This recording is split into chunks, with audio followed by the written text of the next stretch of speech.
इस civil services की परीक्षा में टॉपर मेरे साथ शक्ति दुबे हैं, जिन्होंने पहला स्थान हासिल किया है। देश की आज की सबसे बड़ी खबर मेरे लिहाज से, देश के नौजवानों के लिहाज से, देश की आधी आबादी महिलाओं के लिहाज से आज की सबसे बड़ी खबर यह है कि देश की सबसे प्रतिष्ठित परीक्षा को शक्ति दुबे ने टॉप किया है पूरे देश में पहले स्थान पर। सबसे पहले आपको बहुत शुभकामनाएं। Thank you so much. Thank you. मैं जब रिजल्ट आया मैंने देखा शक्ति दुबे, और उसके बाद थोड़ा ही सर्च किया तो पता चला आप इलाहाबाद से, प्रयागराज से। तो मुझे दो गुनी खुशी ये मिली कि मैं भी उसी विश्वविद्यालय में आपसे बहुत पहले था। तो पहले आप अपनी पूरी जर्नी के बारे में बताएं। मैं प्रयागराज से हूँ, इलाहाबाद से। मैंने अपनी स्कूलिंग सेंट मेरीज कॉन्वेंट से करी थी। उसके बाद इलाहाबाद विश्वविद्यालय से मैंने अपना ग्रेजुएशन कंप्लीट किया। उसके बाद बनारस हिंदू विश्वविद्यालय से मैंने अपना पोस्ट ग्रेजुएशन कंप्लीट किया था 2018 में। उसके बाद मैं आई थी दिल्ली फॉर यूपीएससी की प्रिपरेशन के लिए, और तब से मैं यहीं पर अपना फाउंडेशन कोर्स किया एंड देन वापस गई घर। वहाँ मैंने अपनी पूरी रिमेनिंग प्रिपरेशन करी। आपने पोस्ट ग्रेजुएशन के बाद पढ़ाई की? जी नहीं, 2018 में पास आउट करने के बाद मैं यहाँ सीधे दिल्ली आई थी प्रिपेयर करने के लिए यूपीएससी के लिए। एक बात बताओ शक्ति, 7 साल हो गए, बहुत जीवन में ऐसे पड़ाव आए होंगे जब लोग कह रहे होंगे अरे 6 साल से पढ़ रही हो, कहाँ हो जा नहीं रही है, कुछ दूसरा सोच लो। आया था कि नहीं? क्योंकि मैं जानता हूँ सिविल सर्विसेज की तैयारी करने वालों के साथ, और लोग कहते हैं एक बार ये भी सोच लो कि अगर नहीं हुआ तो क्या करोगी? जी सर, ये सारे सवाल तो बहुत कॉमन है, यूपीएससी एस्पिरेंट्स तो समझते होंगे। क्योंकि मैंने पहला अटेम्प्ट 2019 में दिया था। पहले 3 अटेम्प्ट्स में मेरे प्रीलिम्स ही नहीं क्लियर हो पाया अनफॉर्चुनेटली, बट 2023 में मैंने प्रीलिम्स फिर क्लियर किया, मेंस भी क्लियर किया, और मैं इंटरव्यू भी तक गई।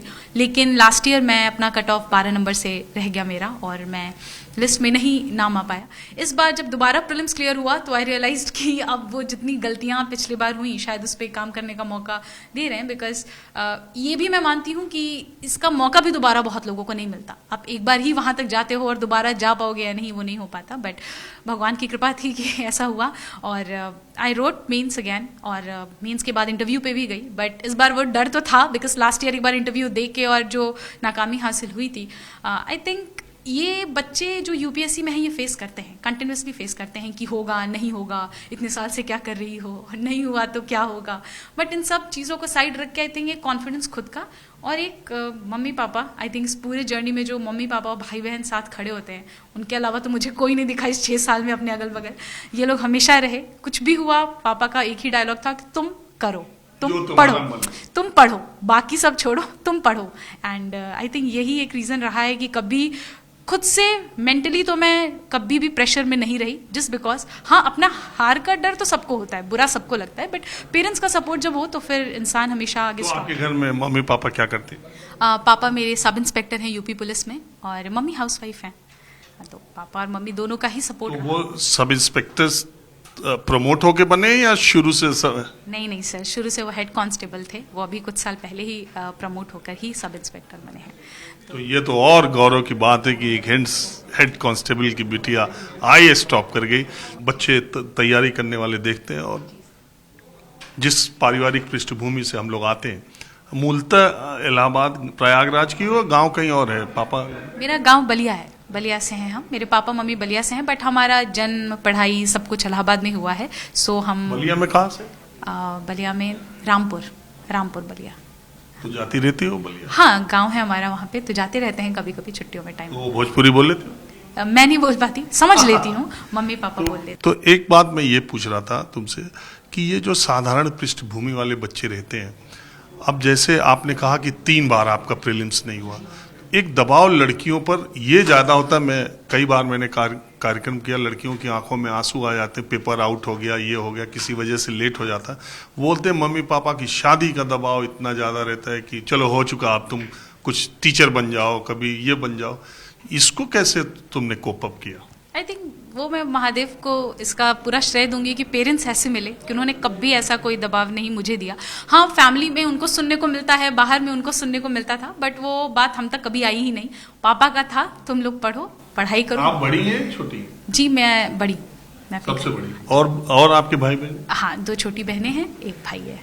अच्छा, वो भी सिविल सर्विसेज में? नहीं, वो लोग अभी अपना अलग अलग फील्ड्स में हैं, प्रिपरेशन कर रहे हैं। कुछ लोग अपना तो ये आपकी जो प्रयागराज इलाहाबाद विश्वविद्यालय की पढ़ाई है, बीएचयू की पढ़ाई है और यहाँ कोचिंग इंस्टीट्यूट, इसमें सबसे ज्यादा किसने आपको शेपअप किया या आपके दिमाग में बताया कि आपको सिविल की तरफ जाना चाहिए? सिविल सर्विसेज में जाने का सपना थोड़ा बहुत तो आई थिंक मैं बोलूँगी थोड़ा बहुत ही कॉमन लगेगा, बट ये बचपन से ही रहा है क्योंकि पापा पुलिस में थे, उन्होंने काम किया है आईपीएस आईएएस के साथ, तो पापा का हमेशा से था, ही wanted to see us there, उनका था सपना कि तुम लोग भी कभी उस जगह पे पहुंचो। तो बात तो होती थी, बट एज सच हमेशा यही लगता था कि बहुत ही टफ है ये जर्नी, लेनी चाहिए, जाना चाहिए या नहीं, क्योंकि अकेडमिकली मैं लाइफ साइंस में बहुत ही अच्छी थी, गोल्ड मेडलिस्ट हूँ मैं बनारस हिंदू यूनिवर्सिटी और इलाहाबाद यूनिवर्सिटी से, तो रिसर्च में जाने का भी एक बार प्लान था कि पीएचडी कर लेते हैं।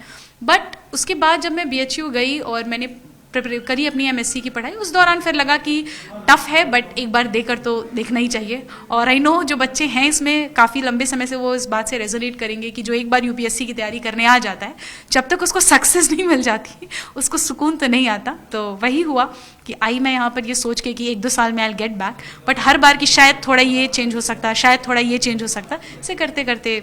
देखिए मूल बात क्या है कि पांचवें अटेम्प्ट में शक्ति ने टॉप किया। आमतौर पर लोग पहले दूसरे में या लोग तमाम तरह की असफलताओं से डर कर, तो मूल बात यह है कि एक बड़ी सफलता के लिए असफलताओं को दरकिनार करते जाना और अपने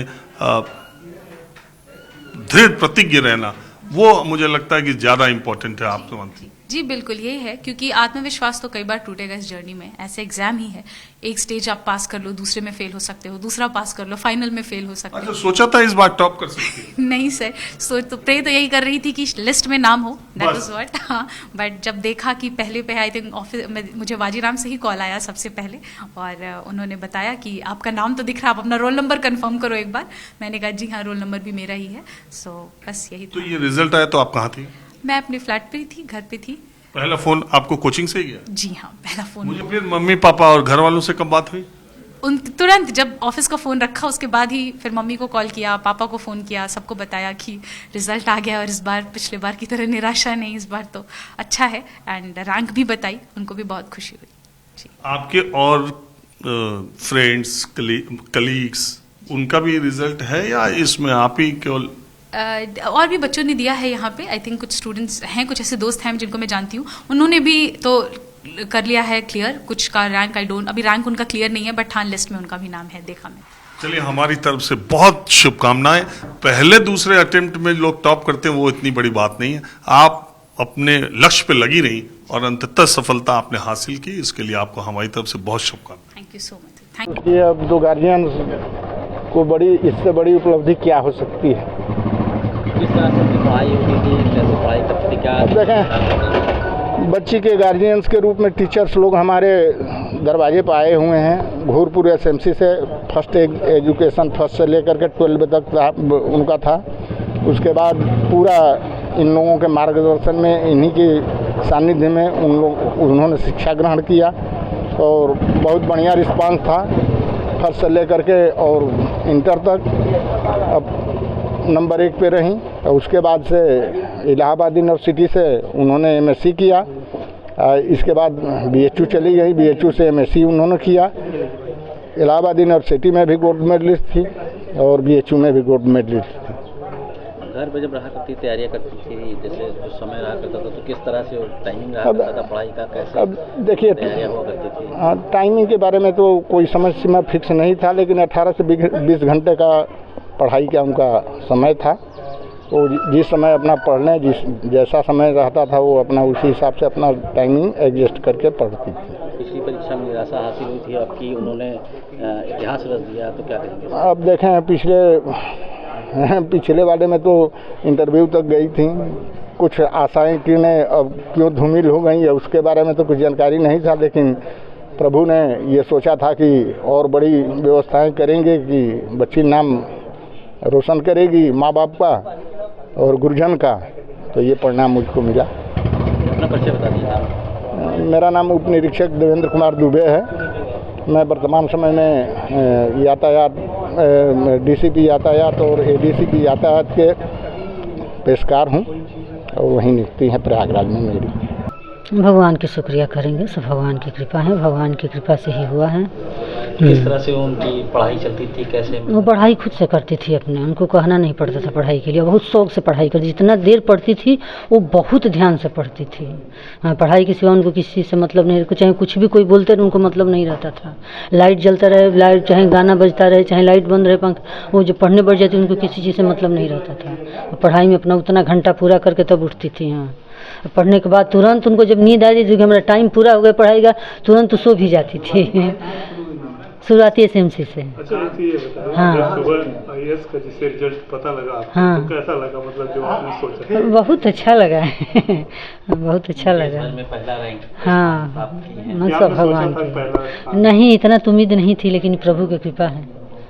और परिवार में कौन कौन लोग हैं? बेटा बेटी, मम्मी पापा, हम लोग हैं। हाँ, बेटा क्या कर रहा है? सब तैयारी में है। हाँ, सब यूपीएससी की तैयारी तो में। बहन से वो हाँ प्रेरणा हाँ प्राप्त हाँ होगी, हाँ और अच्छा हाँ काम कर हाँ पाएंगे। हाँ हाँ हाँ।